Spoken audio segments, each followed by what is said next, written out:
This was our dream home. You know, we had worked all of our lives so that we could build this dream home on the water. We could fish and kayak and enjoy the time with our kids. But our kids haven't been in their bedrooms or seen their toys for 2 years. In 2006, Colleen Stevens and her husband bought this waterfront home in Virginia Beach, Virginia. They gutted it and rebuilt it, investing their life savings, and they took out a mortgage on top of that. It was only then that she learned that their dream house was, in her words, poisoned. She will only enter it now with a gas mask. Stevens says after moving in, she noticed a strange odor, but assumed it was part of the new home smell. People say it smells like sulfur. It is a sulfur smell, but it's very more chemical and caustic. And as time went by, Stevens and her family simply got used to it. 2 years later, Stevens read an article about a nearby neighborhood where in 2006, homes had been built with tainted drywall from China. That was the same year Stevens remodeled her home. And I decided that if I ever wanted to sell my house, I should call the people who put the drywall in and get a letter from them stating that we did not have Chinese drywall. And about a week later, I got a call back from them stating that they did put Chinese drywall in my house. All China? Drywall, also known as plasterboard or sheetrock, is a construction material used to make interior walls and ceilings. Ordinarily, it is perfectly safe. But according to the Consumer Product Safety Commission, the CPSC, some drywall manufactured in China emits large amounts of sulfur gases. That's what's causing the smell in Stevens' house. About 40 sheets of Chinese drywall had been used in her home. If you look around the house and you see an X, that's where they tested it and they think it's Chinese. And this whole closet is all Chinese drywall. You could tell it stinks more in here than anywhere else. The tainted drywall corrodes metal, including electrical wiring.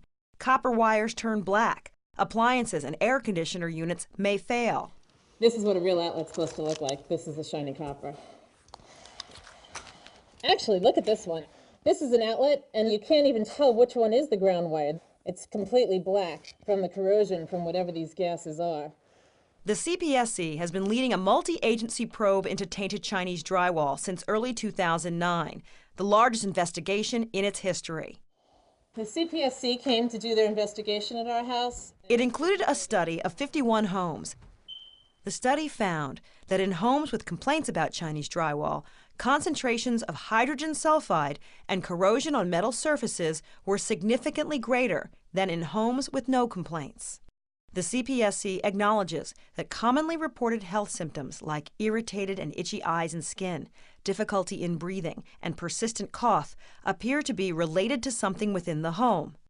The agency's indoor air test, though, revealed that the sulfur gases emitted by Chinese drywall have been found at very low levels, not known to be associated with any health effects, according to the Centers for Disease Control, one of the agencies involved in the investigation. However, the CPSC's own staff reported throat irritation, scratchy eyes, and headache after visiting affected homes. And neither the CPSC nor the CDC have studied the long-term health effects of exposure to tainted drywall.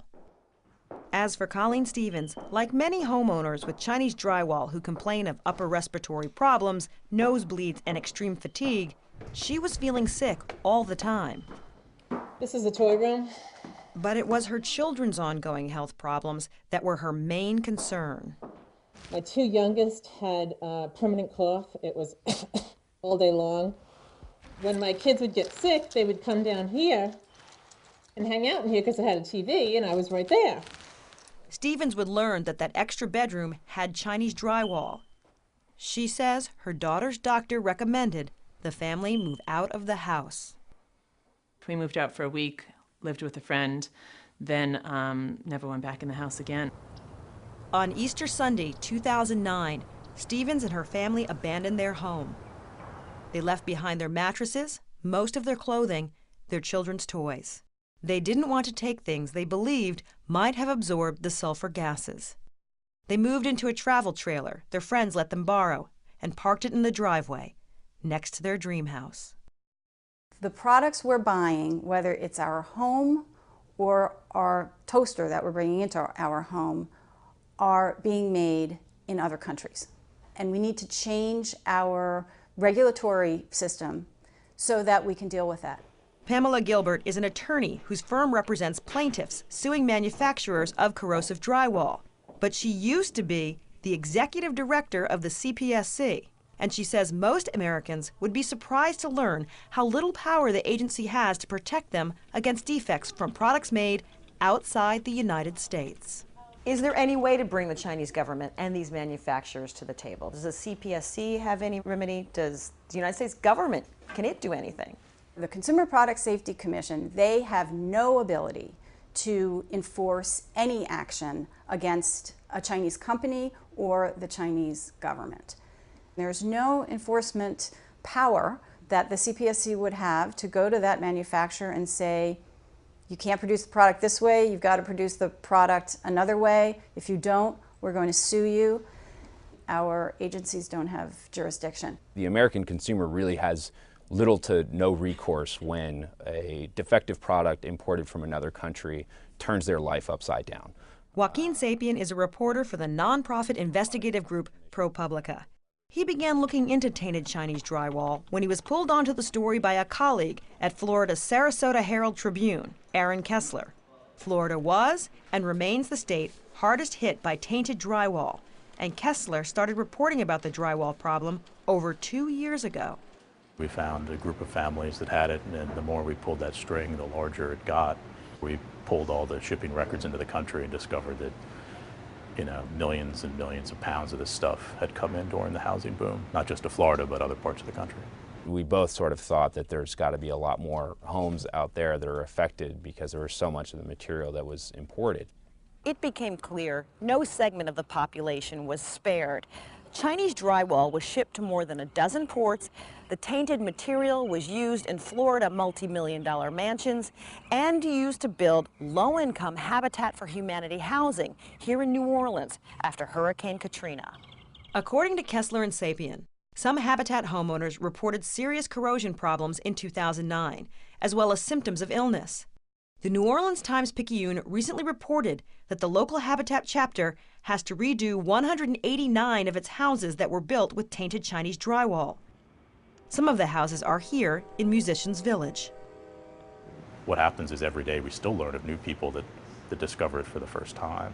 By combing through lawsuits and checking property tax records to find people whose homes had been suddenly devalued, Sapien, Kessler, and a colleague compiled a database of Chinese drywall homeowners. It soon contained nearly 7,000 homes. This is Chinese drywall. Meanwhile, after moving out of her home, Colleen Stevens began to take action. There had been some stories in the newspapers and on the news, so I got online, and there's a comment section usually under most stories, and in the comment section I would put something along the lines of, I have Chinese drywall in my house. If you have Chinese drywall, please contact me. And then I would put my email address. And that's kind of how a whole group came together. Her group came to include some 1,000 victims of corrosive drywall. It's like living in a house full of time bombs. You don't know when the next one's going to go off. The doctor advised us not to live in this house any longer until it's been fixed completely. Sometimes I almost give up hope that I'll ever get to live in my beautiful home again. We don't know why. In 2009, Stevens says she barely slept 4 hours a night. She began calling and emailing senators and representatives in the U.S. Congress. The first to agree to meet with her was then Congressman Glenn Nye of Virginia. He came down and had a meeting with us that I organized, one of the local churches. So we probably had about 30 families that came to that meeting who had just found out they had Chinese drywall. Soon, Virginia Senator Mark Warner took up the cause. For gosh sake. In May 2009, he spoke at a Senate Commerce, Science, and Transportation Subcommittee hearing on Chinese drywall. Warner pointed out that even CPSC inspectors were getting sick in the Chinese drywall homes. People going in and testing and having results, having symptoms just from going into these homes to do the test. And we're leaving the homes and then saying to the homeowners, hang in there. That's outrageous. The Consumer Product Safety Commission is investigating tainted Chinese drywall. It has identified the manufacturers of the drywall and linked the drywall to corrosion. It has also established interim guidelines for identifying homes with drywall, as well as a plan to fix them. But more than 2 years and over $5 million after beginning its investigation, the CPSC has failed to answer a basic question. What is causing the Chinese drywall to release those sulfur gases? The CPSC is also aggressively... We wanted to know more about the investigation, but the head of the CPSC, Inez Tenenbaum, refused repeated requests for an on-camera interview with Need to Know. We did get some detail from Kessler and Sapien. They report that 5 CPSC officials, who asked to remain anonymous because the investigation was ongoing, took a trip to China in the summer of 2009, where they inspected drywall manufacturing plants. In Shandong province, they were shadowed by government officials.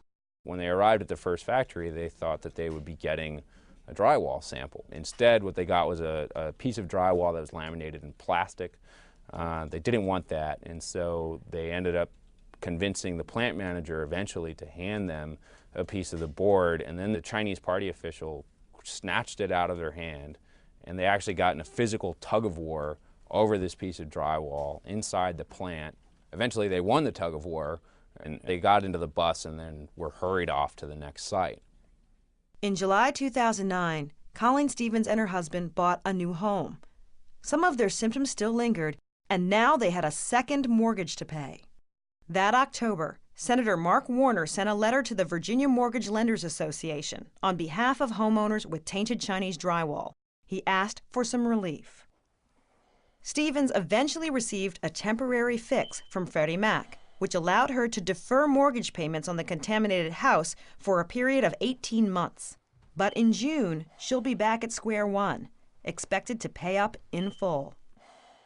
People invest their life savings in purchasing a home, and 2 years later they can find out that it's worthless simply because they had the bad luck of buying a house that's built with this kind of material. What are people to do if they discover they have Chinese drywall and their home isn't worth anything? The options really are to try to pay for the removal of this stuff yourself. You can abandon your house. I mean, we have seen a lot of people walk away from their homes. Or you could enter a lawsuit and hope for the best. Colleen Stevens decided on a lawsuit. She joined a suit with nearly 300 Virginia families that was eventually consolidated into a massive action in Louisiana with, according to an attorney involved in the case, nearly 10,000 plaintiffs and a reported 1,600 defendants, including U.S. builders, contractors, drywall installers, drywall suppliers, and of course, the Chinese drywall manufacturers. But she doesn't have a court date yet and doesn't know when she will. We built that house as our dream house. This was going to be the center of our children's lives and our lives. Now this is a mess. Now, it doesn't look like that will ever happen again. Look at that coming apart. Even when Stevens gets to court, this is not a simple case. No company accused of manufacturing tainted drywall acknowledges a connection between drywall and long-term health effects. And even if Stevens won a lawsuit, there's no guarantee she'd be able to collect damages from a foreign-owned company. By the time this lawsuit, if it is ever resolved, our kids can be in college.